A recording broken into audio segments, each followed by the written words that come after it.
नमस्कार, मैं कुमार राव, आप देख रहे हैं स्टार में। दरभंगा इंटरनेशनल एयरपोर्ट पर आपका स्वागत है। यह सपना जल्द ही साकार होने वाला है। संपूर्ण मिथिला के लिए एक बहुत बड़ी तैयारी की जा रही है, जिसकी घोषणा माननीय उप मुख्यमंत्री श्री सम्राट चौधरी जी के द्वारा किया गया है। श्री सम्राट चौधरी का कहना है, दरभंगा एयरपोर्ट जल्द ही बिहार का पहला पूर्ण एयरपोर्ट होगा, जिससे दरभंगा एयरपोर्ट पर कई महत्वपूर्ण बदलाव देखे जा सकते हैं। वर्तमान की तस्वीर दरभंगा एयरपोर्ट के नए टर्मिनल बिल्डिंग की है, जिसका निर्माण करीब 500 करोड़ रुपए की लागत से किया जा रहा है। उड़ान योजना के अंतर्गत बने इस दरभंगा एयरपोर्ट की शुरुआत 8 नवंबर 2020 को नागरिक उड़ानों के लिए की गई थी और उसके बाद से ही दरभंगा एयरपोर्ट उड़ान योजना के अंतर्गत सबसे सफलतम एयरपोर्टों में से एक है। वर्तमान में दरभंगा एयरपोर्ट भारतीय वायु सेना यानी कि IAF के अंतर्गत आती है, इसीलिए कई सारी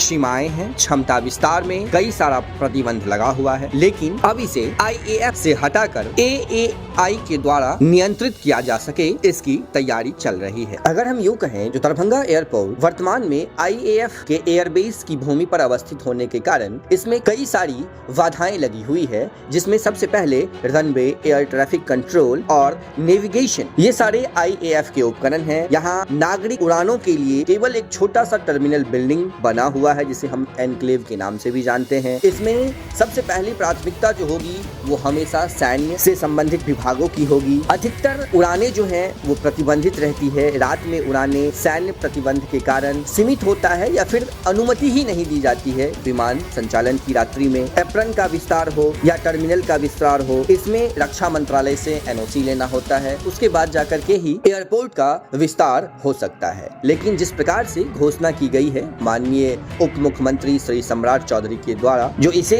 पूर्ण एयरपोर्ट बनाया जाएगा, तो इसका अर्थ है पूर्ण एयरपोर्ट बनने के साथ साथ यह दरभंगा एयरपोर्ट AAI के अंतर्गत आ जाएगा, यानी भारतीय विमानपत्तनम प्राधिकरण के द्वारा इसका नियंत्रण शुरू हो जाएगा। इससे रनवे, टैक्सीवे, एप्रन और ATC सहित पूरा एयरपोर्ट का जो बुनियादी ढांचा है वो AAI का अपना होगा। AAI के अंतर्गत आने के बाद इसमें नागरिक उड़ानों को, वाणिज्यिक उड़ानों को प्राथमिकता दी जाएगी और यह पूरी तरह से यात्री और कार्गो यातायात पर केंद्रित करेगा। इसमें 24 घंटे परिचालन की सुविधा होगी, रात में लैंडिंग हो सकेगी। इसमें सैन्य का कोई प्रतिबंध नहीं होगा। AAI अपने हिसाब से किसी भी प्रकार का निर्णय ले सकेगी, जिसमें टर्मिनल, रनवे या फिर कार्गो सुविधाओं का विस्तार शामिल है, जो वर्तमान में अभी दरभंगा के पास नहीं है। अगर वर्तमान में अभी किसी भी प्रकार का डिसीजन लेना है तो यह डिसीजन रक्षा मंत्रालय से होगा, क्योंकि वर्तमान में दरभंगा एयरपोर्ट का संचालन IAF यानी कि भारतीय वायु सेना के एयरबेस से की जा रही है। लेकिन यह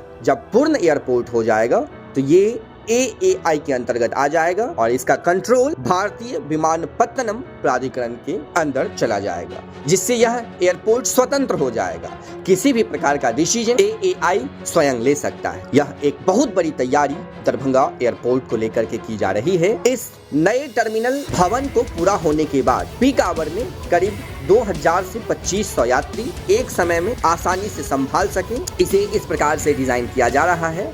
इसका पूरा जो एरिया है, क्षेत्रफल है, वो 18,000 वर्ग मीटर है। साथ में एक एप्रन का भी निर्माण कार्य किया जा रहा है, जहां करीब 6 से 8 विमानों को आराम से पार्क किया जा सकेगा। पार्किंग की सुविधा में बढ़ोतरी होगी। 2 एप्रन ऐसा बनाया जा रहा है जिसमें बड़े विमान को पार्क किया जा सके। साथ ही साथ इसको अंतरराष्ट्रीय उड़ान संचालन के दृष्टिकोण से भी देखा जा रहा है, इसीलिए यहाँ पर कस्टम्स, इमिग्रेशन के लिए अलग अलग काउंटर बनाए जा रहे हैं। साथ ही पर्याप्त संख्या में check in counter, baggage handling system, escalator, lift, एक बैठने के लिए पर्याप्त जगह, फूड कोर्ट्स, रिटेल आउटलेट्स, कई सारी सुविधाएं दरभंगा एयरपोर्ट पर तैयार की जा रही है, ताकि मिथिला के इस दरभंगा एयरपोर्ट से अंतर्राष्ट्रीय विमानों की संचालन शुरू की जा सके। बदलते दरभंगा की ये तस्वीर दरभंगा एयरपोर्ट से है और ऐसा लग रहा है जो जल्द ही मिथिला के इस दरभंगा एयरपोर्ट से अंतर्राष्ट्रीय विमानों का संचालन की अनुमति दी जाएगी, जो न सिर्फ दरभंगा के लिए बल्कि संपूर्ण मिथिला के लिए एक बदलाव का क्षण